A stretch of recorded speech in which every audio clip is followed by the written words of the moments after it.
நம்ம ஏதோ விஜய் வந்து சும்மா நினைச்சோம், அவர் வந்து ஒன்றும் பயப்பட நினைச்சோம், அவர் வந்து அரெஸ்ட் பண்ற வரைக்கும் போறாரு அப்படின்னு விஜய் அவர்களுடைய தாவேக அரசு ஒரு ஜெர்க்கு கொடுத்துருச்சு திமுக.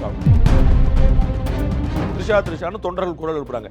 அதற்கப்புறம் ஒரு வரி சொல்லும் போது தான் இது வந்து மொத்தமா வந்து ஆக்வர்டா மாறுது. அதற்கு பிறகு எதிர்க்கட்சி தலைவர் உதயநிதி வந்து நான் காவிரியை சொன்னேன்னு சொல்லி சொல்றேன். அப்ப இது தப்பா பிளேஸ் ஆகுது அப்படின்னு தெரிஞ்சானே சொல்றாரு. The Fire Media presents Political Decode. Title sponsor Max Gold. Jai Chandran. Powered by V-Care Hair and Skin Clinic. ஒன்று மயிலாடுதுறையில திமுகவினர் போய் எல்லாரும் கடை அடைக்க சொல்லுங்க. திருநெல்வேலியில அப்பாவி இளைஞர் ஒருத்தர் பைக்ல போறாரு, அவரை எட்டி உதச்சி அடிச்சு அவ்வளவு பாடாப்படுத்திருக்காங்க காவல்துறை முன்னிலையில. உங்களுடைய பொலிட்டிக்கல் பிரச்சனைக்கு அவர் எதுக்கு சொல்லணும்? காலைல பொழப்ப பாப்போம், கடையை திறக்க வந்து இது கடையை மூடணும். உங்களுடைய பொலிட்டிக்கல் மோட்டிவ்ல அவங்க வரணுமா?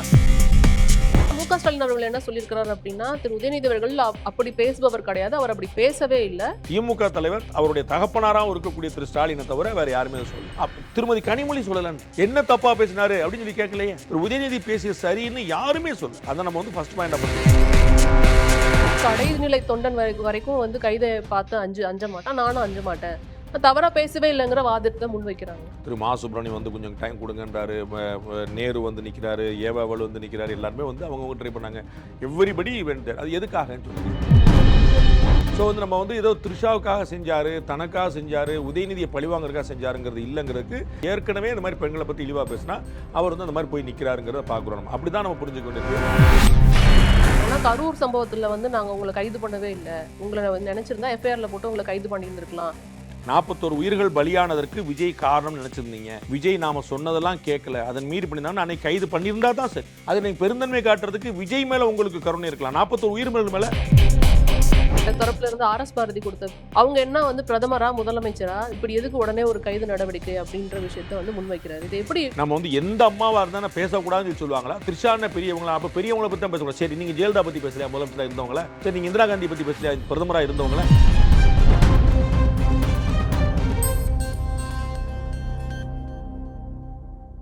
The Fire Media presents Political Decode. Title sponsor Jai Chandran. எல்லாமே இருக்கு, நல்லாவே இருக்கு. Max Gold, Cash for Gold. Call 044-4545-4545. Powered by V-Care Hair and Skin Clinic. உங்கள் அனைத்து விதமான தலைமுடி மற்றும் சர்ம பிரச்சனைகளுக்கு ultimate solution V-Care Hair and Skin Clinic. குறைந்த விலை, நிறைந்த தரம், தங்கள் தேவைகள் அனைத்தும் ஒரே இடத்தில். Jayachandran. Max Gold, Cash for Gold. Call 044-4545-4545. The five media நேயர்களுக்கு வணக்கம். தற்போது நம்முடைய மூத்த ஊடகவியலாளர் திரு ரங்கராஜ் பாண்டே அவர்கள் இணைந்திருக்கிறார்கள். பேச நிறைய விஷயங்கள் இருக்கு, பேசலாம் சார். வணக்கம். அதாவது தமிழக அரசியல்ல மிகவும் பதற்றமான ஒரு நிலவரம் அப்படின்னே பார்க்க முடியுது. திரு உதயநிதி அவர்களுடைய கைது நடவடிக்கை, இதற்கு வந்து ஆதரவும் எதிர்ப்பும் நம்மளால பார்க்க முடியுது. அவர் பேசியது தவறு, ஆனால் கைது நடவடிக்கையை தவிர்த்திருக்கலாம் அப்படிங்கிற வாசகம் தான் எல்லா தலைவர்கள் மத்தியிலும் வருது. அதுவும் இல்லாமல் நாளைக்கு சட்டசபை இருக்கு, எதிர்க்கட்சி தலைவர் இல்லாம எப்படி அது வந்துட்டு பண்றது அப்படின்ற அந்த விமர்சனங்களையும் நம்மளால பார்க்க முடியுது. ஒன்று வந்து அவ்வளோ பதற்றமான விஷயம்லாம் இல்லை. இந்த தமிழகம் வந்து ஜெயலலிதா அவருடைய கைதையும் கருணாநிதி அவருடைய கைதையும் பார்த்துருக்கு. அந்த அளவுக்குலாம் பதட்டம் இல்லைங்கிற பார்த்துருக்கோம். ஏன்னா அவர்களெல்லாம் கைது செய்யப்படும் போதே பதட்டம் அந்த பெரிய.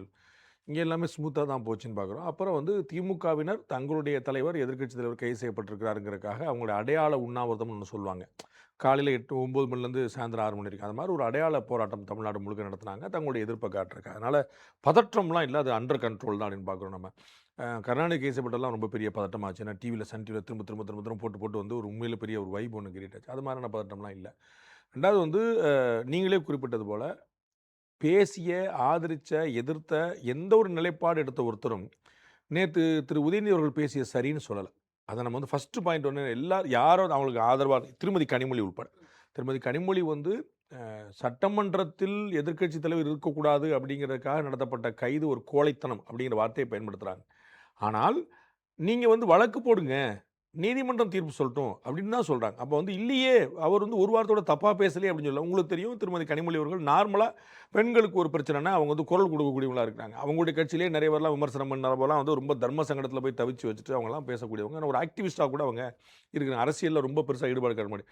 அவர்கள் கூட இதை வந்து நாங்கள் ஒரு வாரத்தோட தப்பாக பேசலைன்னு சொல்லி சொல்ல. நாங்கள் பேசின திரு தங்கள் தமிழ்ச்செல்வனோ கான்ஸ்டன்டின் ரவீந்திரனோ திமுக காரங்க யாருமே ஒருத்தருமே கூட அவர் கரெக்டாக தானங்க பேசினார் சொல்லலை. அப்போ முதல்ல திரு உதயநிதி அவர்கள் பேசிய அந்த கான்டெக்ஸ்ட் வந்து ஒரு அதிர்ச்சியை கொடுத்ததுங்கிறதுல யாருக்கு செகண்ட் தாட் கிடையாது. Second part of the story, கைது வந்து எக்ஸஸ் அப்படின்னு எல்லாருமே சொல்கிறாங்க. வழக்கு பதிவு பண்ணியாச்சு. வழக்கு பதிவு பண்ணுறாங்க, போகும் வரும் வைக்கிறோன்னு. அப்போ வந்து திருமதி வானதி சீனிவாசன் ஒரு கேள்வி எழுப்புறாங்க. எப்படி தாங்க இந்த பிரச்சனை நிற்கும் அப்படின்றாங்க. அதாவது பெண்களை இழிவுபடுத்திட்டே இருப்பாங்க, வழக்கு போட்டுட்டே இருப்பாங்க. பெண்களை இழிவுபடுத்திட்டே இருப்பாங்க, வழக்கு போட்டுட்டே இருப்பாங்க. எங்கெங்க நிற்கும்? அப்போ டெட்டரண்ட் அப்படின்னு ஒரு வார்த்தை இருக்குது. அது என்னென்னா ஒரு அச்சத்தை ஏற்படுத்தக்கூடிய ஒரு விஷயம் அப்படின்னு. அப்போ வந்து எதிர்க்கட்சி தலைவரையே செக்யூர் பண்ணிடுறாங்க அப்படின்னா, பிறகு யாராவது பேச துணிஞ்சாங்கன்னா அவங்க கொஞ்சம் கவனமாக இருப்பாங்கங்கிறது தான் நம்ம பார்க்குறோம்ல. திரு ராசா மத்திய அமைச்சராக இருக்கும்போது கைது செய்யப்பட்டார். செல்வி ஜெயலலிதா முதலமைச்சராக இருக்கும்போது கைது செய்யப்பட்டார்னு பார்க்கும்போது முதலமைச்சரே ஜெயிலில் வச்சுட்டாங்க பாடும்போது அவர் சட்டத்தின் மீதான ஒரு நம்பிக்கை வந்து நிற்கிது. அப்போ எதிர்க்கட்சி தலைவரே கைது செய்யப்படுறாருன்னா குறைந்தபட்சம் அந்த கட்சிக்காரங்களா இப்படி தான்ப்பா நம்மால் பேசினார், மார்க்கண்டேன் பேசினார், ஜெயிலுக்கு போயிட்டார், உதயநிதி பேசினார், அரெஸ்ட் பண்ணிட்டாங்க. இந்த மாதிரி ஒரு அடுத்து வரக்கூடிய இந்த மாதிரி பெண்களை இழிவாக பேசக்கூடிய வர்றவங்களுக்கு ஒரு துணிச்சல் வராமல் இருக்கிறதுக்கான ஒரு நடவடிக்கைன்றாங்க. அவ்வளோதான். நீதிமன்றத்தில் வேற யாரும் கேட்கறதுக்கு முன்னாடியே தாவேக்கா அரசு தெளிவாக சொல்லிச்சு, ரிமாண்ட் பண்ணுற நோக்கம் இல்லைன்னு.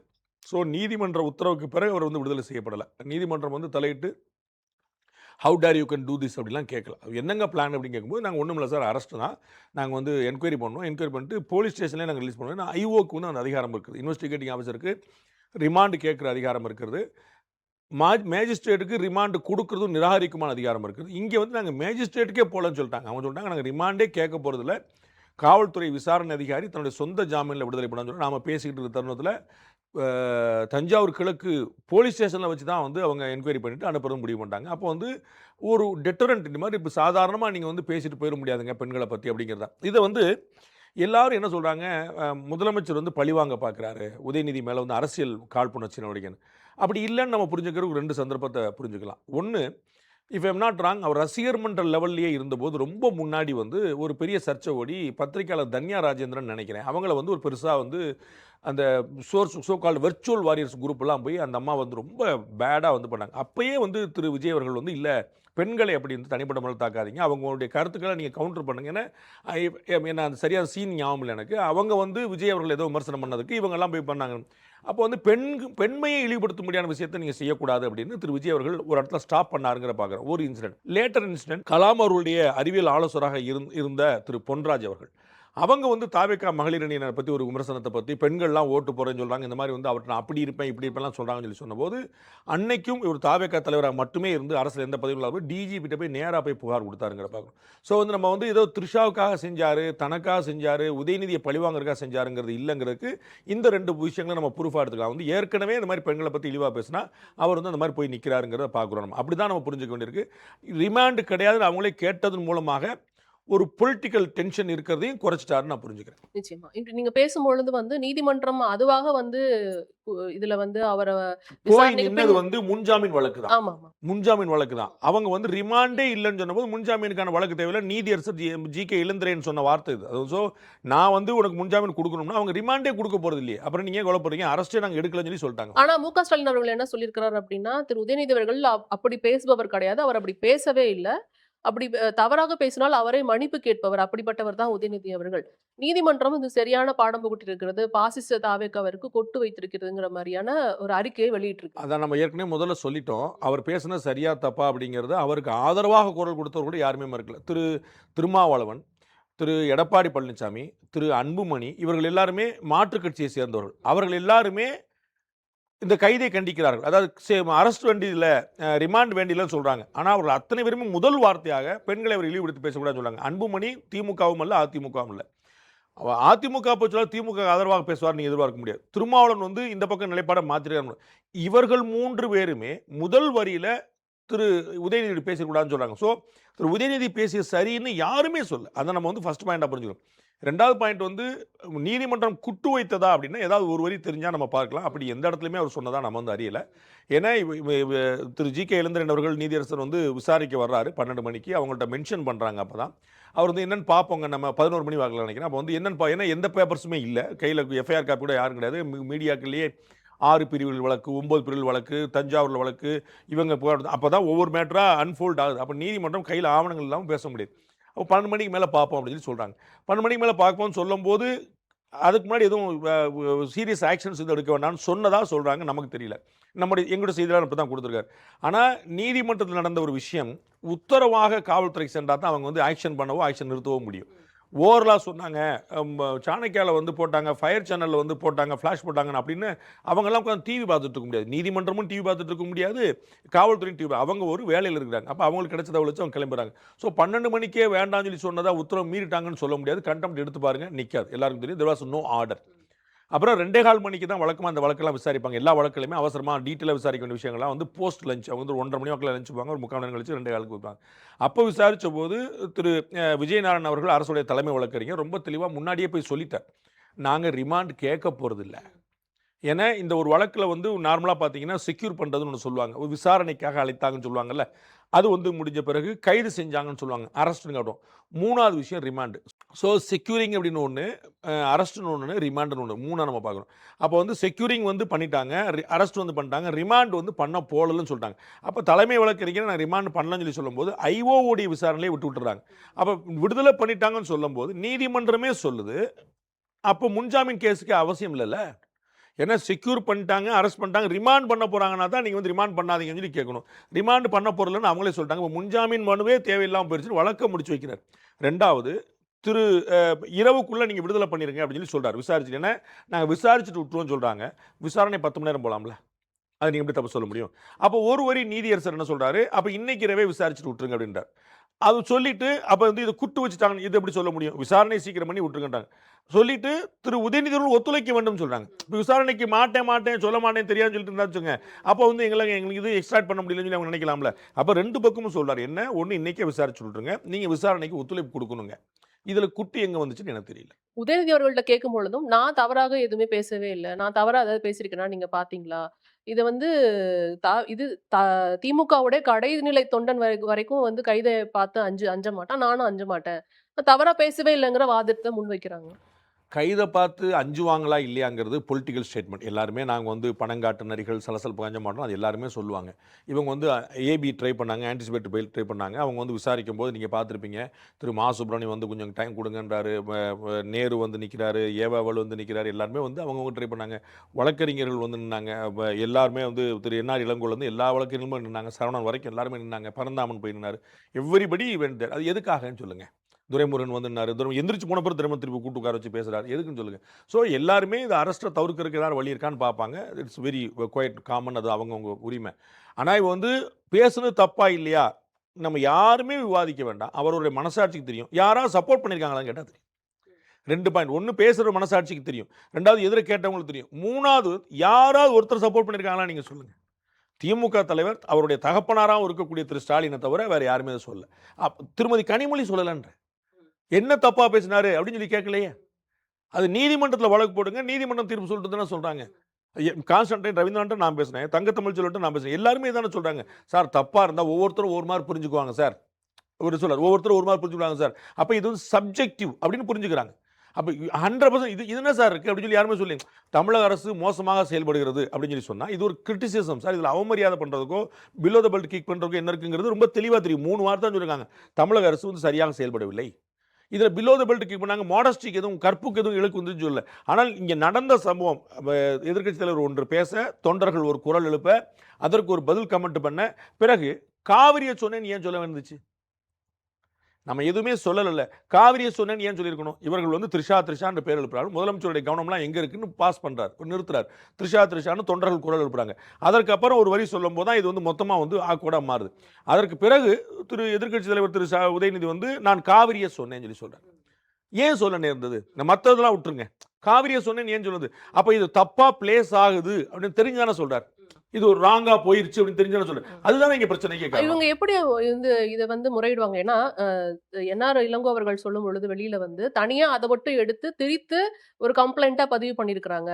அப்படி அவர் பேசவே இல்லை அப்படிங்கிறது தான் அவங்க தரப்புல இருக்க எல்லாரும் சொல்ற விஷயமா இருக்கு. செல்வி த்ரிஷா அவர்களுடைய பேரை திரு உதயநிதி குறிப்பிடவில்லை. நான் வந்து அந்த 24 நிமிஷம் முழு ஸ்பீச்சையும் லைவ்லயே கேட்டேன். ஸோ பிறகு வந்து கேட்கல, நான் வந்து அந்த போராட்டத்தை கவனிச்சுட்டு இருந்தேன். நான் எங்களுடைய சேனலுக்காக நான் பார்த்துட்டாங்க. அவருடைய பேரை அவர் குறிப்பிடல. அவர் எழுப்பினது வந்து அவருடைய முதலமைச்சருடைய கவனம்லாம் எங்க இருக்கு அப்படின்னு பாட்டார். அப்ப தொண்டர்கள் தான் செல்வி த்ரிஷாவோட பேர் எழுப்புறாங்க. அதற்கு பிறகு எதிர்க்கட்சியில் சொல்ற ஒரு வரி தான் இங்க பிரச்சனை. நான் கேட்குறேன், அந்த வரியில் ஒரு பிரச்சனையுமே இல்லை. அது வந்து ரொம்ப இயல்பாக இருக்குது சார். 3 sequence sir. எதிர்க்கட்சியில் பேசுகிறாரு, தொண்டர்கள் ஒரு குரல் எழுப்புறாங்க, பிறகு எதிர்க்கட்சியில் பேசுகிறார். இது 3மே வேறு சீக்வல் சார்னா நான் காவிரியை சொன்னேன்னு ஏன் சொல்ல இருந்துச்சு? இவ்வளோ தானே. இந்த இந்த இந்த 3க்கும் டிஸ்கனெக்ட் கொடுக்கறதே காவிரி தான். அந்த காவிரியை சொன்னேன்னு இல்லைன்னா கனெக்ஷன் ஆட்டோமேட்டிக்காக வந்துடுது. அப்போ நான் காவிரியை சொன்னேன்னு ஒரு டிஸ்க்ளைமர் நீங்கள் போடும் போய் தான் இந்த டிஸ்கனெக்ட் ஆகுது இந்த இடத்துல. ஓகே, அது இல்லை அப்படிங்கிற நான் சொல்கிறேன், திரும்ப சொல்கிறேன். நான் நேற்று சாயந்தரமே சொல்லிட்டேன், இது வந்து அவர் பேசினார்ல சாயந்தரம் 7 மணிக்கு லைவ்லேயே நான் சொன்னேன், லீகலாக இது தாங்காது. லீகலாக மெரிட் நீங்கள் கேஸில் பார்த்தீங்கன்னா இது வந்து ஒரு 2-3 கண்டனத்தோட 2-3 விமர்சனத்தோட நீதியரசர் வந்து என்னங்க நீங்களாம் அப்படி பேசுகிறீங்க, ஒரு மக்கள் மன்றத்தை கண்ணியமாக கொண்டு போங்க அப்படின்னு சொல்லி முடிச்சிருவாங்க. ஏன்னா இது வந்து ஒரு 9 செக்ஷனில் வந்து எதுவுமே மேட் அவுட் ஆகுமான இந்த பொது அமைதிக்கு பங்கம் விளைவித்தல், இரு பிரிவினரிடையே கலவரத்தை ஏற்படுத்துதல், பெண்களை அவமரியாதை செய்தல், பெண் வன்கொடுமை தடுப்பு சட்டம், ஐடி ஆக்ட், இது மாதிரியான ஒரு 9 பிரிவுகள் வந்து பிஎன்எஸ்லையும் ஐடி ஆக்ட்லையும் விமன் ஹராஸ்மெண்ட் ஆக்ட்லையும் பார்த்தீங்கன்னா அந்த செக்ஷன்ஸ் ரொம்ப ஸ்ட்ராங்காக இருக்குது. இது 3 நிகழ்வுடைய தொடர்த்து. அதாவது என்னென்ன, சென்ஸுக்கு தான் புரியும், லாக்கு புரியாது. சென்ஸுக்கு எல்லாருக்கும் தெரியும் என்ன சொன்னாங்க அப்படிங்கிற புரிஞ்சிடும். நம்ம வந்து லீகலாக நீங்கள் வந்து நிற்காது. அப்போ அதுதான் நான் சொன்னேன், அவரோட மனசாட்சிக்கு தெரியுங்கிற சொன்னதுக்கான காரணம் நீதிமன்ற சாட்சிகள் மூலமாக அதை நிரூபிக்க முடியாது. இந்த 9 பிரிவுகள் வந்துட்டு இப்போ ஒரு பெரிய பேசு பொருளா இருக்கு அப்படிங்கறது பார்க்க முடியுது. குறிப்பா வந்து பொது அமைதிக்கு பங்கம் விளைவித்தல், அது மட்டும் இல்லாம கலவரத்தை ஏற்படுத்துதல், இந்த மாதிரி விஷயங்கள்ல வந்து இது எப்படி வந்து வரும்? இந்த மாதிரி பிரிவுகளின் கீழே நீங்க எப்படி வழக்கு அதாவது பதிவு பெரிய பண்ணுவீங்க? பிரச்சனை என்னன்னா, இந்த செக்ஷன்ல பேசிக்கலாவே ஒரு ப்ராப்ளம் இருக்கு. என்ன அப்படின்னா, நாளைக்கு எல்லா இளைஞர்களும் வெடிகுண்டு வைத்து ஒட்டுமொத்த இந்தியாவை சிதறடிக்க வேண்டும் அப்படின்னு ஒருத்தர் சொல்றார். இந்த ஸ்டேட்மெண்ட் மூலமா எங்கேயும் வெடிகுண்டு வெடிச்சிருமா தெரியாது. இன்னைக்கு வெடிக்குமா, நாளைக்கு வெடிக்குமா, நாளை கழிச்சு வெடிக்குமா தெரியாது. ஜாகிர் நாயக் வந்து பயங்கரவாதத்தை தூண்டினார் அப்படின்னு வழக்கு. அவர் நேரடியாக பயங்கரவாதத்தை தூண்டும்படியான ஒரு ஸ்டேட்மெண்ட் வந்து நம்மகிட்ட கிடைச்சிருக்காது. ஆனால் வேற ஒரு சந்தர்ப்பத்தில் பயங்கரவாதத்தை தூண்டக்கூடிய 4 பேர் கைது செய்யப்பட்டாங்க. அவங்கள்ட்ட பார்த்தா ஜாகிர் நாயக்கோட ஆடியோ இருக்கு. உங்களுக்கு புரியுங்களா? ஸோ யார் ஒருத்தர் நேரடியாக சொல்ல மாட்டாங்க. அந்த இன்ஃப்ளூயன்ஸ், அந்த இன்ஸ்பிரேஷன் அப்படிங்கிறது நேரடியாக வராது. அவர்கள் டாக்ட்ரின் பண்ணப்படுறன்னு சொல்லுவாங்க. மாறி மாறி மாறி மாறி வந்து நிற்கும். அது வந்து எப்படி வந்து நிற்கும் சொல்லு. ஸோ இந்த பொது அமைதிக்கு குந்தகம் விளைவித்தல், கலவரம், இப்போ பார்த்துக்கணும், ஒரு ஜாதியை பற்றி ஒருத்தர் பேசிட்டார், இன்னொரு ஜாதிக்காரர் பேசிட்டார், ஒரு சமூகம் இன்னொரு சமூகத்தை பேசிட்டார், உடனே எங்கேயா வெடிச்சிருமா தெரியாது. எங்கேயோ இருக்கிற ஒருத்தர் பஞ்சாயத்து பண்ணுவார். நான் வந்து எங்கள் தந்தி டிவி டிபேட்டில் பசம்போது நான் சொல்லுவேன், ஆனால் நீங்கள் ரெண்டும் இங்கே சண்டை போட்டு போயிருவீங்கன்னு, விருதுநகர்லையும் விழுப்புரத்தில் எவனா அடிச்சுக்கிட்டு இருப்பானே அப்படிமே. ஏன்னா யார் எங்கே கோவப்படான்னு தெரியாது. பேசி 2 பேரும் பக்கத்தில் உட்காந்து ஒன்றா டீ குடிச்சு வீட்டுக்கு போயிடுவாங்க. நாளைக்கு திரும்ப இன்னொரு டிபேட்டுக்கு வருவாங்க. ஆனால் இதை கேட்கக்கூடிய யாரோ ஒருத்தர் எமோஷன் ஆயிடுவார். ஸோ இந்த பொது அமைதிக்கு குந்தகம் விளைவித்தல், கலவரத்தை ஏற்படுத்தல், இருப்பினர்களுடைய வன்முறையை தூண்டுதல்ங்கிறது வெடிக்குமா வெடிக்காதான்னு தெரியாது. வெடிக்கிற வரைக்கும் காத்துட்டு இருக்க முடியாது. ஓகே, ஒன்றும் பிரச்சனை இல்லை, ஓகே ஒன்று வெடிச்ச அப்புறம் இதே நீதிமன்றமும் எல்லாரும் நமக்கு நீங்கள் என்ன பண்ணிட்டு இருந்தீங்க நேற்று வரைக்கும் கேட்போம். உங்களுக்கு புரியுங்களா? ஏங்க அவர் அவ்வளோ பேசினாரு, அதை நீங்கள் பார்த்துட்டு இருந்தீங்களே, என்ன பண்ணிட்டு இருந்தீங்க, காவல்துறை என்ன பண்ணுது, அப்படியே மாற்றி கேட்போம் நம்ம. அப்போ காவல்துறை வந்து ஒரு சம்பவம் நடக்கட்டும்னு காத்திருக்க முடியாது, சம்பவம் நடக்காதுன்னு பேசாமல் உட்காந்துருக்க முடியாது. அப்போ தான் இந்த அரசு தேவைப்படுது. நீங்கள் வந்து இந்த பிரிவுகளை பேசுகிற எல்லார் மேலேயும் போடுவாங்க. ஓகே, நீங்கள் சவுக்கு சங்கர் மேலே போட்டிருக்காங்க, மாரிதாஸ் மேலே போட்டிருக்காங்க, பல பேர் மேலே நீங்கள் போடுவாங்க. யாராவது பேசுனாங்கன்னா போடுவாங்க. இதுதான் இந்த செக்ஷன் தான் போடுவாங்க. அப்போ வந்து அது மேடோட் ஆகாதுங்கிறது வாய்ப்பு இருக்கலாம். மறுக்கல 2 பேரும் கலவரம் எங்கே சாயப்பட்டுச்சு, இன்னைக்கு நாளைக்கே காவல்துறை நம்ம திமுக தரப்பு சொல்லலாம், பாஸ் காலையில் 11 மணி வரைக்கும் ஒரு கலவரம் இல்லை, இவங்க அரெஸ்ட் பண்ணாங்க, அதுக்கப்புறம் தான் பஞ்சாயத்துன்னு சொல்லலாம். உங்களுக்கு புரியுங்களா? ஆனால் நடக்காதுன்னு எப்படி சொல்ல முடியும்? எங்கேயாவது ஒரு தாவேக்கா தொண்டர் வந்து எங்கேயாவது வந்து டிஎம்கே மேலே ஒரு கல் எறிஞ்சிட்டாரு, ஒரு பிரச்சனை கூட்டாரு, என்ன செய்ய முடியும்? அப்போ நம்ம வந்து இது காவல்துறைக்கு ஒரு தர்ம சங்கடமான நிலைமை இருக்கு. அதுதான் அந்த பிரிவென்டிவ் அரசு சொல்றாங்க. நீங்க பேசுனது வந்து இப்போ என்ன, அந்த பேசுற விஷயங்கள் என்னாலும் பேசி போயிடலான்னு இருக்கக்கூடாதுல்ல. இப்போ வந்து பொட்டா கேஸ்லயே வந்து நீதிமன்றத்தில் சொன்னாங்க, சுப்ரீம் கோர்ட்ல வாஜ்பாய் அரசு வந்து பயங்கரவாதத்திற்கு ஆதரவாக பேசுவது குற்றத்தில் வராது அப்படின்ட்டு. ஆனா அந்த பேச்சு மூலமா ஒருத்தர் செயல் இறங்கிடுவார்ல, அப்போ நீங்க பேசினாலும் பேசிட்டு போட்டு விட முடியாதுல்ல. இப்போ ஜாகிர் நாயக் போன்றவர்கள் இந்த விசாரணை வளையத்துக்குள்ள உள்ளானதும் அவர் இந்தியாவுக்குள்ள வர முடியாமல் இந்த இடத்துல தான். அவர் எந்த குண்டு வைக்கல, அவர் பயங்கரவாதத்துக்கு நேரடி தொடர்பு இன்னைக்கு வரைக்கும் நான் அறிஞ்சு தெரியல. ஆனால் இவர் மூலமா 4 பயங்கரவாதிகள் இன்ஸ்பயர் ஆறாங்கன்னு வரும்போது இப்போ இந்த இடத்துல இந்த 2 பிரிவு வருது. இந்த திரு உதயநிதி பேசுனதுல இந்த பிரிவுகள் நேரடியாக செல்லுபடுமா எடுபடுமா இல்லாமல் இருக்கலாம். ஆனால் அதற்காக காவல்துறை அமைதியா இருந்துட முடியாது. நீங்க ஒரு கலவரத்தை தூண்டுறீங்கன்னா இது வந்து தாவேக்காவை டெம்ப்ட் பண்ணும், தாவேக்காரங்க எங்கேயாவது 2 இடத்துல கல்லடிச்சிருவாங்க, அதன் மூலமா திமுக காரங்க ட்ரிகர் ஆயிடுவாங்க, 2 பிரிவுகளை வழக்கு ஏற்படலாம். சோ தூண்டும் விதமாக இருந்தது. உடனே நீங்க தூண்டப்பட்டதான் பேசக்கூடாது. இந்த செக்ஷன்லயே பாத்தீங்கன்னா தூண்டுதல் தான். தூண்டுதலுக்கு இம்பாக்ட் வந்துச்சா நீங்க போக முடியாது. இம்பாக்ட் வரதுக்கு நாங்க தடுத்துட்டு இருக்கலாம்ல. ஓகே. சோ இது சங்கடமான ஒரு பிரிவு தான். இதை தாண்டி அவங்க தரப்புல வைக்கிற இன்னொரு வாதம் என்னன்னா, திரு நயினார் நாகேந்திரன் அவர்களும் தான் வந்து ஏற்கனவே தவறா இந்த மாதிரி ஒரு ஸ்டேட்மெண்ட் கொடுத்தாரு. நயினார் நாகேந்திரன் அவர்கள் வந்து நயினார் நாகேந்திரன் தூத்துக்குடி விமான நிலையத்தில் பேசின போது பாஜகவினரே அதை ஏற்கல. திருமதி வானதி சீனிவாசன் அவர்களே வந்து நேரடியாக அவங்கள்ட்ட பேசினாங்க, என்ன தலைவர் அப்படின்னு கேட்டாங்க. திரு நயினார் நாகேந்திரன் மறுநாள் வந்து மன்னிப்பு கேட்டார். நான் வந்து சென்னை கமலாலயத்தில் பாஜக அலுவலகத்தில் அவர் சொன்னார், நான் அப்படி தப்பாக சொல்லிட்டேன், அது வந்து வேறு மாதிரி ஒரு பிளேஸ் ஆயிடுச்சு, அந்த அர்த்தத்தில் சொல்லக்கூடிய ஆள் நான் கிடையாது, உங்களுக்கே தெரியும்னு கமலாலயத்தில் ஒரு விளக்கம் கொடுத்தார். அவர் மன்னிப்பு கேட்டார், வானதியெல்லாம் பேசுனாங்கன்னு சொல்லி ஒப்புக்கிட்டார். அப்போ அந்த மாதிரி ஒரு கரெக்ஷன் பண்ணியிருந்தாங்கன்னா நம்ம வந்து அதை புரிஞ்சுக்கலாம். சரி, ஒரு டங் ஸ்லிப்பில் வரலாம், நம்ம வந்து அது வந்து புரிஞ்சுக்கணும். யாரோ ஒருத்தர் பேசும்போது ஒரு காய்னேஜ் வரலாம். இப்போ நீங்கள் வந்து இந்த இடத்துல ரொம்ப சரியான நடவடிக்கையாக திரு உதயநிதிக்கு என்ன இருந்திருக்கும், அப்படி பேசுவே அப்படிலாம் ஒரு நேம்லாம் பேசக்கூடாதுப்பா, பேசாம யார் பேர்லாம் தனிப்பட்ட பேர்லாம் எடுக்காதப்பா அப்படின்னு சொல்லியிருந்தாருன்னா அது ஒரு பியூட்டிஃபுல்லான மெக்னானிமஸான விஷயமா இருந்திருக்கும். சரி, சொல்லலை, அப்படியே விட்டுருந்தாருன்னு கூட போடலாம், இன்னும் யாரோ கத்துறாங்கன்னு போயிருக்கும். அடுத்த வரி இவர் சொல்லும் போது தான் அது என்டார்ஸ் பண்ணிட்டாரோ அப்படிங்கிற ஒரு கேள்வி வந்து நின்றுச்சு. அப்போ இதேமே வந்து பார்த்து நான் இல்லை நான் சொல்லப்பட்டதும் தவறாக புரிந்து கொள்ளப்பட்டிருக்கு, அந்த சென்ஸில் நான் சொல்லலை அப்படின்னு அவர் வந்து மதியம் 1:30 மணி வாக்கில் பேசுகிறார். சரிங்களா, 5 மணிக்கு கம்ப்ளைண்ட் கொடுத்துருங்க.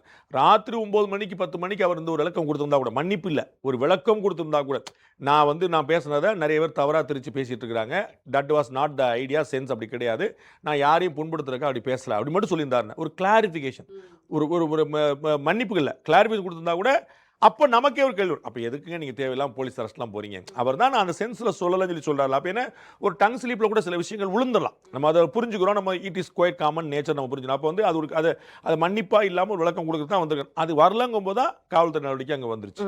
இன்னொரு வாதத்தையும் முன்வைக்கிறாங்க, பாஜக எதிர்த்து இதுவரை பேசவே மாட்டேங்கிறீங்க, காவிரி பிரச்சனை பத்தி பேச மாட்டேங்கிறீங்க, ஆட்சிக்கு வந்து இத்தனை நாள் ஆச்சு, இதெல்லாம் கேட்க போனா நீங்க வந்து இப்படி ஒரு நடவடிக்கை எடுப்பீங்களா?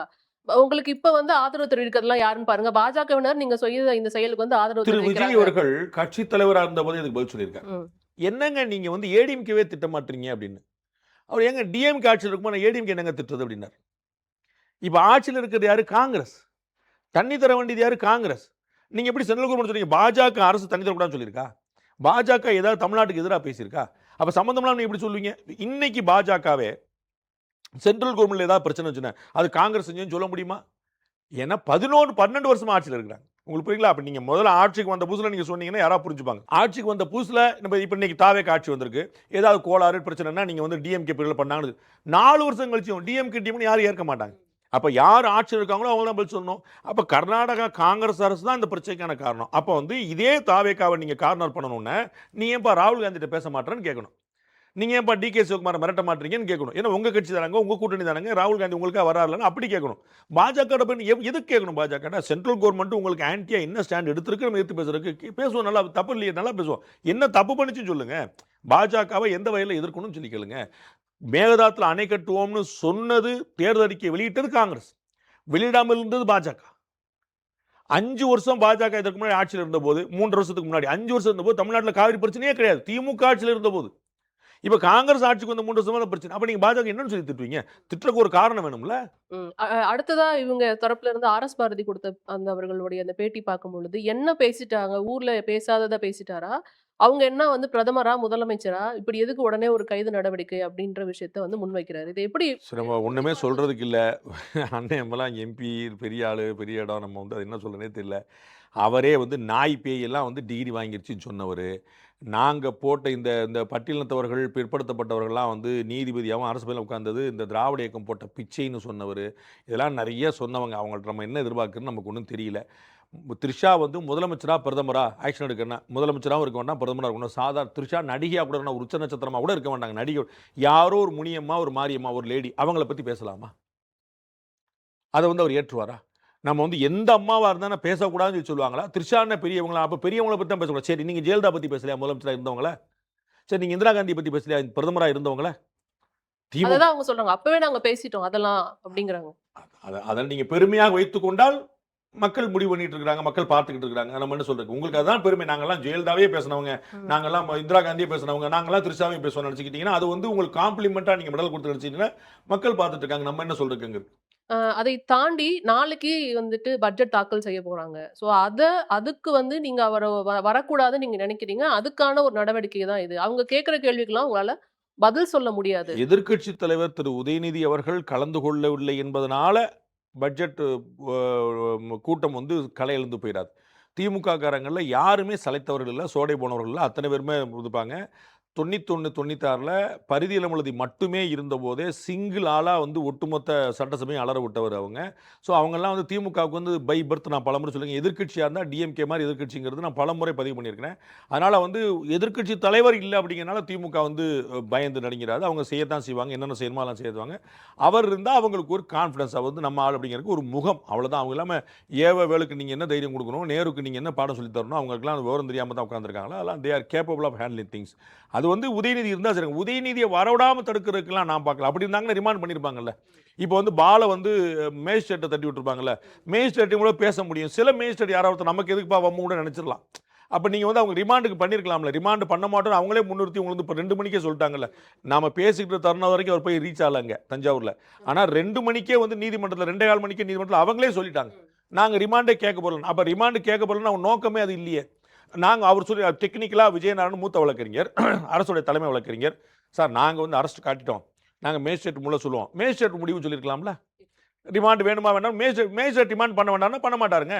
ரிமாண்ட் பண்ணாருன்னா பண்ணிடுவாங்க, எங்களுக்கு ஒன்றும் பிரச்சனை இல்லைன்னு சொல்லி சொல்லுவாங்களா. இங்க வந்து ஒரு கேள்வி வருதுல்ல, வெறும் அரெஸ்ட் பண்ணி தஞ்சாவூர்ல போய் விசாரணை பண்றதுக்கு ஏன் அப்படி பண்ணணும், ஏன் ரிமாண்ட் பண்ணாம இந்த விஷயங்கள் பண்ணணும் அப்படின்ற ஒரு கேள்வி வருது. ஏன் அப்படின்னா சம்பவம் நடந்த இடம் தஞ்சாவூர், அது ஓகே, வழக்கு பதிஞ்ச இடம் தஞ்சாவூர், விசாரணை தஞ்சாவூர் போலீஸ் தான் பண்ணும். வெறும் தஞ்சாவூர் விசாரணை போலீஸ் எங்க வந்து பண்ணுவாங்க? வெறும் விசாரணைக்காக மட்டும் இந்த எங்க பண்ணுவாங்க? விசாரணைக்காக மட்டும்ங்கிற ஒரு பிறகு எடுத்து முடிவா இருக்கலாம். நம்ம வந்து கான்சிக்வன்சஸ் பார்த்து நம்ம எடுக்க முடிவா இருக்கலாம். ஆனா விசாரணை யார் பண்ணுவா?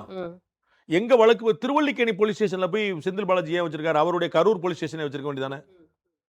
செந்தில் பாலாஜி அவர்களை திருவல்லிக்கேணி போலீஸ் ஸ்டேஷன் ஏன் போக சொல்றீங்க? இல்ல, அரசுக்கு வந்து அவரை வெறும் கைது பண்ணி விசாரிச்சுட்டு அனுப்பிச்சிடுறோம் இல்லைங்க, நான் கேக்குறேன். நீங்க கேக்குற நீங்க கேள்வி சொல்றது எனக்கு சரி, புரிஞ்சிருச்சு. நீங்க சொல்றது சரி. நான் உங்க கேள்வி, தஞ்சாவூர்ல தான் கம்ப்ளைண்ட் ஃபைல் பண்ணிருக்காங்க. திருவல்லிக்கேணி போலீஸ் ஸ்டேஷன் செந்தில் பாலாஜி ஏன் போகணும்? கரூர் ஸ்டேஷனுக்கு வச்சிருக்கலாம்லன்னு கேக்குறேன். திருவல்லிக்கேணி போலீஸ் ஸ்டேஷன்ல தான் கம்ப்ளைண்ட். அவர் வந்து குதிரை பேரை நடத்தினாரு, அவர் வந்து எங்களுக்கு காசு கொடுக்க பார்த்தாரு, மிரட்ட பார்த்தாரு, கம்ப்ளைண்ட் திருவல்லிக்கேணி போலீஸ் ஸ்டேஷன்ல. அப்ப திருவல்லிக்கேணி போலீஸ் தான் விசாரிப்பாங்க. அப்ப நீங்க கரூரை சேர்ந்தவரா இருந்தாலும் நீங்க இங்க வந்து பதில் சொல்லணும். இவ்வளவுதான் பாயிண்ட். அப்ப கம்ப்ளைண்ட் வந்து தஞ்சாவூர் போலீஸ் ஸ்டேஷன்ல இருக்குது. அப்ப அங்க வந்து விசாரணை பண்ணணும். நாளைக்கு வந்து ஏன் இடத்துல வந்து விசாரணை பண்ணுங்கன்னு எல்லாருமே சொல்ல ஆரம்பிச்சாங்கன்னா போலீஸ் ஸ்டேஷன் வந்து போலீஸ் வந்து எத்தனை ஊர் போக முடியும்? இன்னைக்கு எதிர்க்கட்சி தலைவரை அவருடைய ஊர்ல விசாரிக்கணும், முன்னாள் அமைச்சர் செந்தில் பாலாஜியை கரூர்ல போய் விசாரிக்கணும், மார்க்கண்டேயனை தூத்துக்குள்ள போய் விசாரிக்கணும். இப்படி ஒவ்வொரு ஊரையும் ஒரு எம்எல்ஏலாம் ஒரு காமன். நாளைக்கு நான் வந்து நீங்க வந்து ஒவ்வொருத்தரும் எங்க ஊருக்கு வாங்க எங்க வீட்டுக்கு வாங்க சொன்னா போலீஸ் ஸ்டேஷன் போலீஸ் எவ்வளவு தூரம் போக முடியும்? இல்ல, இப்ப அரசோடைய அந்த நோக்கம் வந்து அவர் ரிமாண்ட் பண்றதுல இல்ல, வெறுமனே விசாரணை மட்டும் இது தான் வழக்கம். தஞ்சாவூர் போலீஸ் கிழக்கு காவல் நிலையத்துல புகார் சொன்னா தஞ்சாவூர் கிழக்கு காவல் நிலையம் தான் விசாரணை பண்ணும். இதுதான் வழக்கம், இதுதான் வந்து ப்ரொசீஜர், இதுதான் புரோட்டோகால். வேற இன்னொரு போலீஸ் வந்து பந்தோபஸ்து கொடுக்கும். சென்னை காவல் ஆணையர் அமல்ராஜ் வரைக்கும் வந்திருந்தார். அவருக்கும் இந்த வழக்கு எந்த சம்பந்தம் கிடையாது. அவர் சென்னையில சட்டம் ஒழுங்கு பாதுகாக்கிறதுக்காக வந்து நின்றார். உங்களுக்கு புரியல? சென்னையில மக்கள் அசம்பிள் ஆயிடுறாங்க, நீலாங்கரில் வந்து மக்கள் வந்துடுறாங்க, உதயநிதி வீட்டு முன்னாடி கூட்டம் வருது, அங்கேயும் அசம்பாவிதம் ஃபெசிலிட்டேட் பண்ணி தரது மட்டும் தான் அவருடைய வேலை. அவருக்கும் இந்த கேஸுக்கு சம்பந்தம் கிடையாது. கேஸ் வந்து தஞ்சாவூர் போலீஸ் தான் எடுப்பாங்க. அப்ப அதனால தான் அங்க போய் அப்ப அரசோட நோக்கம் வந்து வெறும் விசாரணை மட்டும் தான், அவர் ரிமாண்ட் பண்ண கூடாது அப்படிங்கிற மாதிரி. அரசோட நோக்கம் என்னன்னு நான் சொல்ல முடியாது. நான் காவல்துறையோட ப்ரொசீஜர் என்ன சொல்றேன். அரசோட நோக்கம் வந்து மனசாட்சிக்கு தான் தெரியும், மனசு தான் தெரியும். திரு விஜய் என்ன சொன்னாரு, தலைமைச் செயலர் என்ன சொன்னாரு, டிஜிபி என்ன சொன்னாரு, ஹோம் செக்ரட்டரி என்ன சொன்னாரு, யாருடைய உத்தரவின் பேர்ல போச்சு, என்ன கால்குலேஷன் நடந்துச்சு, எப்போ முடிவு பண்ணாங்க, இதெல்லாம் நம்ம சொல்றதுக்கு அவ்வளவு ஞானம் கிடையாது. நாம பாக்குறது ஏன் தஞ்சாவூர் கலை செல்லப்பட்டார், இதுதான் ப்ரொசீஜர். இந்த வழக்கு வந்து நீதிமன்றத்துல நிக்காதுங்கிறதுனால இவங்க வெறுமனே விசாரணை மட்டும் பண்ணிட்டு அனுப்பிச்சிடலாம் அப்படி ஒரு முடிவு எடுத்திருப்பாங்களா? அடம்பிடிச்சு பண்றதா இருந்தா ரிமாண்ட் கூட பண்ணலாம். அது அவங்க பண்ணிருக்க முடியும். அடம்பிடிச்சு அப்படி பண்ணி நிறைய வழக்குகள் அப்படி பண்ணியிருந்தாங்க. திரு மாரிதாசை வந்து எப்படியாவது பிடிச்சி உள்ள வச்சிடணும்னு சொல்லிட்டு நிறைய முறை ட்ரை பண்ணாங்க. அப்பெல்லாம் வந்து அடம்பிடிச்சுலாம் வந்து ட்ரை பண்ணாங்க. அது மாதிரிலாம் நடந்திருக்கு. அது வந்து ஒரு புதுசு இல்லை. நீங்க ஏன் அவ்வளோயும் யோசிக்கிறீங்க? ஒரு ஒரு ஒரு ஃபேஸ்புக் ஸ்டேட்டஸ், ஒரு ட்விட்டர் ஸ்டேட்டஸ் போட்டவங்களுக்கு பகலில் ராத்திரி 2 மணிக்கெலாம் போய் தூக்கி அரெஸ்ட் பண்ணியிருக்காங்க டிஎம்கே பீரியடில். அப்போ அது என்ன கணக்கில் சேர்த்துருக்காங்க? அது ரிமாண்ட் பண்ணி அவர் ஸ்டேட்டஸ் போட்டு ஓடிட போகிறாரா? அவர் யார் பயங்கரவாதியா? அதுக்கெல்லாம் போட்டு பண்ணியிருக்காங்களே. அப்போ வந்து காவல்துறை நினைச்சா அடம் பிடிச்சி வாங்கி பண்ணலாம், விடிய போட்டு வச்சு பண்ணலாம். உங்களுக்கு கருணாநிதி அவர்கள் வந்து தமிழ்நாட்டு ஓடி போகக்கூடியவரா? அவர் ஏன் சிறையில் அடைச்சாங்க? ஜெயலலிதா எங்கேயா தப்பிச்சு போயிடுவாங்களா? அவர் ஏன் சிறையில் அடைச்சாங்க? உங்களுக்கு அன்னைக்கு அவங்க நோக்கம் என்ன வந்துச்சு? திமுக அரசு நோக்கம் என்னவா இருந்துச்சு? அதிமுக அரசு நோக்கம் என்ன? ஜெயலலிதா தமிழ்நாட்டு ஓடி போகிறவங்களா? கருணாநிதி தமிழ்நாட்டு வேற எங்கேயா போய் அரசியல் பண்ணிடுவாரா? 2 பேரும் இங்கே தானே கல்லு குண்டுமா இருந்திருப்பாங்க. அவங்களை ஏன் அரெஸ்ட் பண்ணீங்க? ஏன் ரிமாண்ட் பண்ணீங்க? அப்போ அங்கே நோக்கம் தெளிவாக இருந்துச்சு. இங்கே ரிமாண்ட் பண்ணலன்னு இவங்களே சொல்லிட்டாங்களே. ரிமாண்ட் பண்ணுறதுக்கு அடம் பிடிச்சிருக்கலாம்ல. ஒரு மேஜிஸ்ட்ரேட்டை பேசியிருக்கலாம்ல, ரிமாண்ட் வேணுங்க, ஹீனியஸ் கிரைம் ஒத்துக்கணும், சிஎம்ஐ பேசியிருக்காங்கன்னு சொல்லி வரலாம்ல. அவங்களே ரிமாண்ட் இல்லைன்னு சொல்லி சொல்லிட்டாங்கல்ல. இதை திமுகவினர் இல்ல திமுக கட்சியை சேர்ந்தவர்கள், கடைநிலை தொண்டர்கள் வந்து எப்படி கையாண்டாங்க? அது சரியான முறையா இருந்ததுன்னு நீங்க நினைக்கிறீங்க? முறை அப்படிங்கிறதுக்கெல்லாம் அரசியல் இடம் கிடையாது. நான் பலமுறை சொல்லியிருக்கேன். தார்மீகம், தர்மம், அதர்மம், நீதி, அநீதி, நியாயம், அநியாயம் இதுக்கெல்லாம் வந்து அரசியல் ஜெயிப்பு, தோப்பு அரசியல்ல இவ்வளவுதான். வென்றீர்களா, விட்டீங்களா இவ்வளவுதான் கேள்வி. அந்த வகையில திமுக எதிர்க்கட்சியினர் வந்து ஒரு ஒரு அவங்களும் வந்து ஒரு விஷயத்தை காட்டுறாங்க. எப்படி தமிழக அரசு திரு உதயநிதியை கைவிட்டதன் மூலமா ஒரு ஜெர்க் குடுத்துருச்சோ, உதயநிதியை செக்யூர் பண்ணிருவோம் அப்படின்னு காட்டுறது மூலமா, அரெஸ்ட் பண்ணிருவோம் காட்டுறது மூலமா, ஏய் என்னப்பா அசரவே மாட்டாங்க, நம்ம ஏதோ விஜய் வந்து சும்மா நினைச்சோம், அவர் வந்து ஒன்றும் பயப்பட நினைச்சோம், அவர் வந்து அரெஸ்ட் பண்ற வரைக்கும் போறாரு அப்படின்னு விஜய் அவர்களுடைய தாவேக்கு அரசு ஒரு ஜெர்க் கொடுத்துருச்சு திமுகவுக்கு.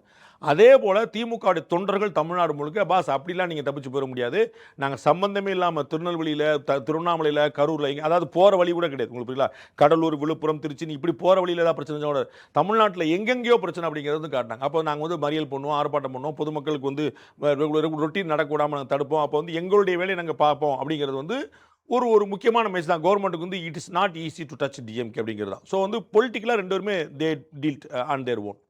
இல்ல. ஏன்னா அது தமிழிசை சவுந்தரராஜன் என்ன சொல்லியிருக்கிறாங்க அப்படின்னா, நான் கூட கைது நடவடிக்கை வரைக்கும் போகணுமான்னு நெனைச்சேன். ஆனா இப்ப டிஎம்கே நடந்துக்கிற விதத்த பார்த்தா, இது வந்து சரின்னு தான் தோணுது அப்படின்ற ஒரு ரெண்டு விஷயத்த முன் சம்பவம் என்னுடைய வச்சிருக்காங்க. கவனத்துக்கு வந்தது. ம். அது வந்து என்னன்னா, கைது நடவடிக்கை சரியா தப்பாங்கிறது அது ஐஓடைய ப்ரொராகேட்டிவ். ஆனால் ரெண்டு இடத்துல எக்ஸஸாக நான் கேள்விப்பட்டேன். எவ்வளோ இடத்துல நடந்ததுன்னு தெரியாது. ஒன்று மயிலாடுதுறையில் திமுகவினர் போய் எல்லாரும் கடை அடைக்க சொன்னது. கடை அடைங்க, கடை அடைங்க. அது தேவையில்லாத ஒரு அச்சுறுத்தல். அவரவருக்கு விருப்பம் வந்து அவரவர் அடைச்சிட போறாங்க. ஒரு பதட்டமான சூழ்நிலை வரும்னு தெரிஞ்சு அவங்களே அடைச்சிட போறாங்க. நீங்க யாரும் சொல்ல வேண்டியதில்லை. நீங்க போய் அடைக்க சொல்றீங்கன்னா என்ன விரும்புறீங்கன்னு ஒரு கேள்வி. திருநெல்வேலியில் அப்பாவி இளைஞர் ஒருத்தர் பைக்ல போறாரு, அவரை எட்டி உதைச்சி அடிச்சு அவ்வளவு பாடாப்படுத்திருக்காங்க காவல்துறை முன்னிலையில. இந்த ரெண்டு சமங்களும் பெரிய எக்ஸஸ் நினைக்கிறேன், வித்தவுட் எனி டவுட். அது வந்து கட்டாயமா நடவடிக்கை எடுக்கப்பட வேண்டும். உதயநிதி அவர்கள் வெளிவந்துட்டாரு, அதுல மகிழ்ச்சி, அதுல வந்து ஒன்றும் குழப்பமே இல்லை. ஆனால் மயிலாடுதுறையில் போய் கடையா போய் கடையை பூட்டுன்னு சொல்லி சொன்னவங்க ஒரு அச்சுறுத்தலை ஏற்படுத்தியிருக்கிறார்கள். காமன் மேன் பைக்ல போகும்போது எப்படா நீ பைக்ல போ, நாங்கள் வந்து மறியல் பண்ணிட்டு இருக்கோம், நீ மீறி பைக்ல போகணும்னு சொல்லி அவர் எட்டி உதச்சி அடிச்சு அவருக்கு ஒரு அச்சுறுத்தல். அவர் மனசு எவ்வளவு பதறி இருக்கும், அவருடைய ஒய்ஃப் எப்படி நினைச்சிருப்பாங்க, அவருடைய பையன், தம்பி, அண்ணன், பையன், சித்தப்பா எப்படி நினைச்சிருப்பாங்க, அந்த வீட்டில் எவ்வளவு பதட்டமான சூழ்நிலை இருக்கும். எல்லா டிவிலையும் வந்திருக்காரு, அடிச்சிருக்காங்க, ஓச்சிருக்காங்க, எட்டி ஓச்சிருக்காங்க. அவர் எதற்கு எதிர்கொள்ளணும்? உங்களுடைய பொலிட்டிக்கல் பிரச்சனைக்கு அவர் எதுக்கு எதிர்கொள்ளணும்? காலைல பொழப்ப பார்ப்போம், கடையை திறக்க வந்தவர் எதுக்கு கடையை மூடணும்? அப்போ உங்களுடைய பொலிட்டிக்கல் மோட்டிவ்ல அவங்க வரணுமா? இந்த ரெண்டு சம்பவங்களும் ஒரு பெரிய எக்ஸஸ்ன்னு நினைக்கிறேன். தஞ்சாவூர்ல குறிப்பிட்ட சில தனியார் பள்ளிகள் வந்துட்டு மூடப்பட்டிருக்கு அப்படிங்கிறத பார்க்க முடியுது. இது அது வந்து வந்து பதட்டத்தின் காரணமாக அதுதான் சொல்ல வரேன். நம்ம வந்து ஜெயலலிதா அவர்கள் மரணத்தின் போது யாரும் கடை அடைக்க சொல்லிலாம் கேட்கல. ஆனா அவங்களா அடிச்சாங்க. ஒரு அன்வான்டட் சிச்சுவேஷன் வந்துடக்கூடாதுன்னு நினைக்கிறேன். அதான் சொன்னேன். தஞ்சாவூர்ல மயிலாடுதுறையில அவர்களா கடை அடிச்சிருந்தா கூட தப்பு இல்லைன்னு சொல்றேன். அது நம்ம வந்து அது அவங்களுடைய உரிமை. நம்ம வந்து நாளைக்கு எவராவது கடை அடிச்சு போயிடுவான், நீங்களா திருப்பி கொடுக்க போறீங்க, அப்படியான் துக்கம் கெட்டு போக போறீங்க. அப்போ வந்து அவருடைய பாதுகாப்பு செஞ்சுக்கிறது தப்பு கிடையாது. அந்த அடிப்படையில் தான் தஞ்சாவூர்ல அந்த கிழக்கு காவல் நிலையத்தை சுத்தி இருக்கக்கூடிய ஒரு 4 பள்ளிகள். ஏன்னா அவங்க வந்து கிட்டத்தட்ட ஒரு 6 மணி வாக்கில் வருவாங்க. அந்த இடத்துல சாயந்தரம் 6 மணி தான் திரு உதயநிதி கொண்டு வரப்படுவார்னு அங்கே பார்க்குறாங்க. அப்போ வரும்போது அங்கே வந்து கட்சிக்காரங்க கூடுவாங்க. இந்த பக்கம் தாவேக்காரங்க கூடலாம், அந்த பக்கம் திமுக காரங்க கூடலாம். அவங்க வந்து மாணவர்கள் வந்து 4 மணிலேருந்து 6 மணி வரைக்கும் அவங்க தான் நேரம் வந்து டியூஷனுக்கு போகிறேன், ஸ்கூலுக்கு போகிறேன் கிளம்பலாம். ஒரு அன்வான்டட் சிச்சுவேஷன் குழந்தைகளுக்குனால தவிர்க்கிறது அப்படிங்க. அது ஒரு தப்பு கிடையாது. அதாவது இன்னும் ஒரு குற்றச்சாட்டு என்னன்னா, தாவேக்கா தரப்புலயும் இது போன்ற விமர்சனங்கள்லாம் இருந்துட்டே தான் இருக்கு. அதுக்கு என்ன மாதிரியான நடவடிக்கை நீங்க எடுக்க போறீங்க? இப்ப இவர் பேசிட்டாருன்னு உதயநிதியை வந்து நீங்க கைது பண்றீங்க. ஆனா உங்க கட்சியினரே வந்துட்டு ஒரு ஆடியோ ரிலீஸ் ஆச்சு. அமைச்சர் ஒருத்தவங்க பேசின ஒரு ஆடியோ ரிலீஸ் ஆச்சு. அப்புறம் ஸ்ரீவைகுண்டம் எம்எல்ஏ மேல வந்துட்டு நிறைய புகார்கள் இருக்கு. அதுக்கெல்லாம் நீங்க என்ன நடவடிக்கை எடுக்க போறீங்க? குற்றச்சாட்டை வைக்கிறாங்க. பெண்களை இழிவுபடுத்தி பேசுற விஷயமும், தரக்குறைவாக ரசக்குறைவாக பேசுற விஷயத்திலையும் யாருமே யார் மேலும் நடவடிக்கை எடுக்கிறது இல்லை. இது என்னுடைய பொதுவான குற்றச்சாட்டு. பெண்களை இழிவுபடுத்துறது தொடர்ந்துகிட்டே இருக்குது. அதை ஆளுங்கட்சியோ, எதிர்க்கட்சியோ, மற்ற கட்சி எல்லாரும் ரசிக்கிறாங்க. They are all enjoying it. இன்டைரக்டா ஒருத்தர் வாய் விட்டு ரசிக்கிறார், ஒருத்தர் வெளியே சொல்லாமல் ரசிக்கிறாரு. அது பெண்களை பற்றி இழிவாக இருக்கக்கூடிய பொது புத்தி. அந்த எண்ணம் தொடர்ந்துகிட்டே இருக்கு. அதனால வந்து தாவேக அரசு மட்டும் பாஞ்சு போய் தாவேக்காரங்க நடவடிக்கை எடுத்துரும் நான் நினைக்கல. தாவேக அரசோ, திமுக அரசோ, அதிமுக அரசோ கையுங்களுமா சிக்கி பெரிய பிரச்சனையாகி வெளியில சிக்கலாகி வேற வழி இல்லைன்னா ஆக்ஷன் எடுக்கிறாங்களே தவிர, அவர்களாக முன் வந்து பெண்களுடைய மாடஸ்டியை காப்பாற்றுறதுக்காக ஒரு ஆக்ஷன் எடுப்பாங்க நான் எந்த இடத்துலையும் நான் பார்க்கல. ஒரு பாலியல் வன்புணர்ச்சி, ஒரு இழிவாக பேசுதல், அவமரியாதை செய்கள், அவர்களுக்கு செய்யக்கூடிய இந்த மாதிரி அநீதிகளுக்கு வந்து எங்கேயாவது ஒரு இடத்துல விடிவாளம் கிடைச்சிருக்காங்க. அதை நான் எந்த ஆட்சியும் செய்யவே சொல்ல மாட்டேன். ஓரளவு இருந்துச்சுன்னா ஜெயலலிதா அவர்கள் இருந்தபோது இருந்துச்சு நான் சொல்லுவேன். அது வந்து அதுவுமே முழுமையாக சொல்ல முடியாது. ஆனால் ஜெயலலிதா அவர்கள் அதில் வந்து கொஞ்சம் ஒரு ஸ்ட்ராங்கான ஒரு பொசிஷன் எடுத்தாங்க. பெண்களை இழிவுபடுத்திட்டு போகிற நான் அனுமதிக்க முடியாதுங்கிற ஒரு பொசிஷன் அந்தம்மா பீரியடில் ஓரளவு இருந்துச்சு. மற்ற எல்லா ஆட்சியுமே ஒரே மாதிரி தான் இருக்குது, இன்க்ளூடிங் தாவேகா. இந்த முடிவு, அதாவது ஒரு எதிர்க்கட்சி தலைவரா அரெஸ்ட் பண்றோம் அப்படிங்கிறப்ப இங்க நிறைய பிரச்சனைகள் வரதுக்கான வாய்ப்பு இருக்கு. சட்டம் ஒழுங்கு பிரச்சனை கூட வரதுக்கான வாய்ப்பு இருக்கு. டிஎம்கே எப்படி ரியாக்ட் பண்ணுவாங்கங்கிறது தெரியும். இந்த முடிவை அவர் எடுத்திருக்கிறாருங்கிறத நீங்க எப்படி பாக்குறீங்க சார்? ஒரு அரசாங்கம் என்பது பின்விளைவுகள் எல்லாம் பார்த்து இயங்க முடியாது. ஒரு அரசியல் என்பது துணிவோடைய அடையாளம். அரசியலில் கோழைகளுக்கு இடம் இல்லை. நீங்கள் அப்படி நடந்துருமோ இப்படி நடந்துருமோன்னு யாராக மிரட்டுவாங்கன்னு இப்போ நீங்கள் ஆப்ரேஷன் சிந்தூர்னு ஒரு ஆக்ஷன் எடுத்தார். அது வந்து ஒரு பெரிய போராக மாதிரி இருந்துச்சுன்னா நீங்கள் பாருங்கள், இஸ்ரேல் பாலஸ்தீன போர் நிற்கலை, ரஷ்யா உக்ரைன் போர் நிற்கலை, ஈரான் அமெரிக்கா போர் நிற்கலை, இந்தியா போச்சு அடிச்சுட்டு வந்துருச்சு, போர் நின்றுச்சு. அப்போ எப்போ ஆரம்பிக்கணும் தெரியும், எப்போ முடிக்கணும் தெரியும். அது அப்படி தான் முடியும்னு உத்தரவாதமாக சொல்ல முடியாது. உங்களுக்கு புரியல, டொனால்ட் ட்ரம்ப்போட இன்னொருத்தர் பவர்ஃபுல்லான ஆள் இருக்கிறாரா, புத்தினோட பவர்ஃபுல்லான இருக்காங்களா, நெதன்யா கூட பவர்ஃபுல்லாக இருக்காங்களா? அப்போ 3 பவர்ஃபுல் ஆட்களால் நிப்பாட்ட முடியல. ஆரம்பிச்சிட்டாங்க, என்ன பண்ணுறது தெரியாமல் முடிச்சுட்டு இருக்காங்க. ஆனால் இந்தியாவில் பாரத பிரதமர் ஆரம்பிச்சார், முடிச்சார். உங்களுக்கு புரியல, பர்பஸ் சால்வ். அப்போ நீங்கள் இப்படி நடக்குமா, அப்படி நடந்துருமா, அப்படி போயிருமானா நீங்கள் அரசியல் என்பது கோழைகளுக்கான இடம் அல்ல. அரசியல் என்பது துணிந்தவர்களுக்கான இடம். துணிந்த போது ரிவர்ஸ் அடிக்கலாம், பூமராங் ஆகலாம், எதிர் விளையாடலாம், சக்ஸஸ் கிடைக்கலாம். அதெல்லாம் நீங்கள் எது நினைச்சதை அடையிறது தான் அரசியல். அது வந்து திரு உதயநிதியும் சரி, திரு விஜயும் சரி, யாராக இருந்தாலும் சரி, அவங்க வந்து அவர்கள் நினைத்ததை அடைவதற்கான முயற்சியை செய்யத்தான் செய்வாங்க. அப்படி செய்கிறவங்களுக்கு இடம் தான் அரசியல். ஏன்னா இதை எப்படி கம்பேர் பண்றாங்கன்னா, கரூர் சம்பவத்துல வந்து நாங்க உங்களை கைது பண்ணவே இல்ல. உங்கள நினைச்சிருந்தா எஃப்ஐஆர்ல போட்டு உங்களை கைது பண்ணியிருந்திருக்கலாம். நாங்க வந்து பெருந்தன்மையா நடந்துக்கிட்டோம் அப்படின்ற ஒரு விஷயத்த முன்வைக்கிறாங்க. 41 உயிர்கள் பலியானது உங்களுக்கு பெருந்தன்மையாக இருந்துச்சுன்னா சந்தோஷம் தான். 41 உயிர்கள் பலியானதற்கு விஜய் காரணம் நினச்சிருந்தீங்க. விஜய் நாம் சொன்னதெல்லாம் கேட்கல, அதன் மீறி பண்ணியிருந்தாங்கன்னா அன்னைக்கு கைது பண்ணியிருந்தா தான் சரி. அது நீங்கள் பெருந்தன்மை காட்டுறதுக்கு விஜய் மேலே உங்களுக்கு கருணை இருக்கலாம். 41 உயிர்கள் மேலே விஜய் காரணம் என்று சொன்னால் அப்படி காரணமாக இருக்க முடியாது என்று அறிவித்தவர் அன்றைய முதலமைச்சர் ஸ்டாலின் அவர்கள். எந்த ஒரு கட்சித் தலைவரும் தன்னுடைய தொண்டர்கள் சாவதை விரும்ப மாட்டார்கள் என்கிற வார்த்தையை பயன்படுத்தினார் இந்த சம்பவத்துக்கு பிறகு. அப்போ நீங்கள் பெருந்தன்மை இன்னைக்கு எப்படி வருது? அன்னைக்கு நீங்கள் சொல்லுங்கள். நான் வந்து பலமுறை பதிவு பண்ணியிருக்கேன், எனக்கு இப்பயும் பேசுகிறதுல தயக்கம் இல்லை. இதில் தார்மீகமாக அரசாங்கத்துக்கு ஒரு கடமை இருக்குது, தார்மீக ரீதியாக தாவேக்காவுக்கு ஒரு கடமை இருக்குது. கிரைம் மேடோட்டாக இருக்கா, மோட்டிவேட்டோட யாராவது செஞ்சாங்களா, யார் பற்றி யாரை கேட்கலையாங்கிறது புலனாய்வுக்கு உட்பட்டது. உங்களுக்கு புரியுங்களா? இந்த கூட்டத்தை கூட்டியவர்கள் என்ற அடிப்படையில் தாவேக்காக்கும், கூட்டத்துக்கு அனுமதித்தவர்கள் என்ற அடிப்படையில் அரசுக்கும் ரெண்டுக்கும் தார்மீக பொறுப்பு இருக்குது. சோசியல் ரெஸ்பான்சிபிலிட்டி சொல்லணும்னா அந்த ரெஸ்பான்சிபிலிட்டி இருக்குது. அதில் வந்து குற்றம் இருக்குதா, அது வந்து கிரைம் வந்து விசாரணைக்கு பிறகு தெரியும். அதில் குழப்பம். அப்போ இவர்கள் வந்து பெருந்தன்மையாக நாங்கள் விட்டோம் அப்படின்னா, பெருந்தன்மையாக நீங்கள் விஜய் விடுங்க. 41 உயிருக்கு என்ன வச்சுருக்கீங்க? அப்போ 41 உயிரில் நாங்கள் பெருந்தன்மையாக இருக்கணும். நீங்கள் அரசாங்கத்தை மக்கள் உங்களுடைய சிட்டிசனோட உயிரை நீங்கள் அலட்சியமாக பார்த்துருக்கீங்களா? அது ஏற்க முடியாது. நீங்கள் பெருந்தன்மை என்பதற்கு அரசாங்கத்தில் இடம் கிடையாது. குற்றம் நடந்திருந்தால் தண்டனை, கண்டனை, அதுல ஒன்றும் குழப்பம் இல்லை. குற்றம் நடக்கலைன்னா அமைதி. அப்போ அன்னைக்கு திரு விஜய் அவர்களை கைது பண்ணாததற்கும் இன்னைக்கு உதயநிதி அவர்கள் கைது பண்ணதற்கும் பின்னாடி அரசியல் இருக்கா? அரசியல்வாதிகளுடைய எல்லா ஆக்ஷனுக்கு முன்னாடி அரசியல் இருக்கும். நீங்க இந்தியாவில் உலகத்தில் ஒரு புனிதமான அரசியல்வாதி அவரெல்லாம் நீங்க வந்து அப்பொழுது ஒரு no political motive behind his action சொல்ல முடியாது.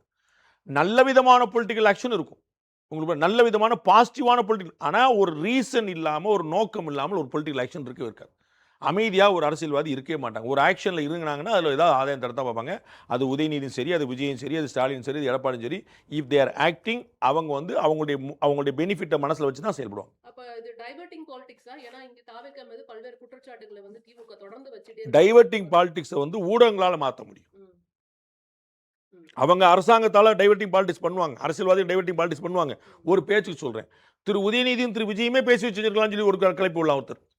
பாஸ் காவிரி பிரச்சனைக்கு வராங்க, 2 பேரும் காங்கிரஸுக்கு வராங்க, நீங்கள் நேற்று வரைக்கும் கூட்டில் இருந்தீங்க, நான் இன்னைக்கு வரைக்கும் கூட்டில் இருக்கேன், நம்மளை தான் சொல்லுவாங்க, நம்ம இப்படி திருப்பி விட்டுறவங்க கூட யோசிச்சிருக்கலாம். அப்படி ஒரு பிளேம் வந்து பொதுவில் வரலாம். நான் சொல்ல வருது, ஊடகங்களுடைய கடமை என்ன? வாங்க பாஸ் காவிரிக்கு போவோம், திரும்பி கூப்பிடணும். நீங்கள் ஓகே, நீங்கள் த்ரிஷா விஷயம் பேசிட்டீங்க, கைது ரிமாண்டு எல்லாம் வெளியே வந்து முடிஞ்சு சட்டம் வாங்க இப்போ வாங்க பேசுவோம் அப்படின்னு சொல்லி நீங்கள் வரணும். அப்போ இந்த ஊடகங்கள் தான் திசை திரும்பாமல் பார்க்க முடியும். ஏன்னா என்ன டாபிக் எடுக்கிறது, என்ன டாபிக் எடுக்கக்கூடாது யார் தீர்மானிக்கிறா? ஊடகங்கள் தான் தீர்மானிக்கின்றன. அப்போ ஊடகங்கள் தங்களுடைய நோக்கத்தை வச்சுட்டு இதுதான் ரேட்டிங் வரும்னு வச்சுக்கிட்டு திசை திருப்புறாங்களோன்னு அரசியல்வாதி மேலே பழி போடுறாங்க. அரசியல்வாதிகள் 1000 ஆக்ஷன் செஞ்சுக்கிட்டு இருப்பாங்க, 1000 விஷயங்கள் பேசிகிட்டு இருப்பாங்க. ஒவ்வொரு கட்சியும் அதிமுக ஒரு பிரச்சனை ஓடிட்டே இருக்குது, திமுக ஒரு பிரச்சனை ஓடிட்டே இருக்குது, அனைத்து கட்சி கூட்டத்தை புதிய தமிழகம் கட்சி கூட்டத்தை every political party will act on their own. அவங்க வேலை செஞ்சுக்கிட்டே இருப்பாங்க. நீங்கள் தானே முடிவு பண்ணுறீங்க எதோ முதல் பக்கத்தில் போகிறது, எதோ 13ஆம் பக்கத்தில் போகிறதுன்னு. அப்போ திசை திருப்பப்படுதான்னா அதுக்கு ஊடகங்கள் தான் பொறுப்படுது. அரசியல்வாதி செஞ்சுட்டே இருப்பாங்க. அவங்க ஐடியில் உட்காந்துருக்கு, அரசியல் தபஸ் பண்ணுறதுக்கு உட்காந்துருக்காங்க. இப்போ வந்துட்டு இது வந்து எதிர்க்கட்சிகள் வந்துட்டு அரசியல் பண்ணாம அவையலா பண்ணணும்னு திரு ஸ்டாலின் அவர்கள் சொன்ன மாதிரி இதுவும் நம்ம அரசியல் நடவடிக்கை அப்படின்ற கோணத்திலே பார்க்கலாமா அப்படின்னு தான் நான் அரசியல் இருக்கத்தான் செய்யும். அது பொதுமக்களுக்கு குந்த விலைக்கு தான் நல்ல நோக்கத்துக்கான்னு பார்க்கணும். ஏதாவது ஒரு கட்டத்தில் அது கைது நடந்ததோ, ரிமாண்ட் ஆச்சோ, விடுதலை ஆனாங்களோ, சட்டமன்றத்தில் கூடினாங்களோ, அது பிரச்சனை இல்லை. பெண்களை இழிவுபடுத்தக்கூடிய போக்கு நிற்கணும். அதற்கு ஏதாவது ஒன்று செய்யணும். அதற்கு எது செஞ்சாலும் தான். நிச்சயமா சார். தொடர்ந்து நிறைய விஷயங்கள் பகிர்ந்துட்டீங்க. உங்க நேரத்திற்கு ரொம்ப நன்றி sir. Thank you. The Fire Media presents Political Decode. Title sponsor Max Gold. Max Gold, cash for gold. Call 044 4545 4545. Jayachandran, எல்லாமே இருக்கு, நல்லாவே இருக்கு. Powered by V care hair and skin clinic. உங்களின் அனைத்து விதமான தலைமுடி மற்றும் சரும பிரச்சனைகளுக்கு ultimate solution V care hair and skin clinic. குறைந்த விலை நிறைந்த தரம் தங்கள் தேவைகள் அனைத்தும் ஒரே இடத்தில். Jayachandran. Max Gold, cash for gold. Call 044 4545 4545.